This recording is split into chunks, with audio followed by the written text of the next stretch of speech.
आज ती तिच्या मामीच्या फंक्शनला आली आहे. तिच्या 2 मामींचे प्रोग्राम आहेत आज. आज सुनंदा मामींची भीमतडी जत्रा आहे आणि निकोला मामीचा क्रिसमसचा लंच आहे. नाही पण सुप्रीम कोर्टमध्ये असेल, दिल्लीमध्ये सुप्रीम कोर्टाला रेवतीचा 25वा वाढदिवस होता त्या दिवशी आणि तो वाढदिवस तिला तिच्या आई बरोबर ही वडिलांबरोबर साजरा करायचा होता.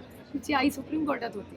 तिला जर आईला भेटायचं होतं 25वा वाढदिवसाचा, तिला सुप्रीम कोर्टात यावं लागलं. तुम्ही आज काय खरेदी केली?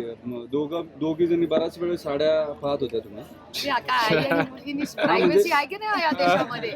आधी त्या टेलिकॉमनी सगळ्यांचे फोन हॅक केले त्या नवीन बिलानी. आता शॉपिंग पण आमचं हॅक करायचं राहिलं का काय? नाही, शॉपिंग पब्लिक होते तुमचं, सगळे बघत होते, आम्ही बघत होतो, म्हणून आम्ही तुम्हाला विचारलं काय चॉईस केलं.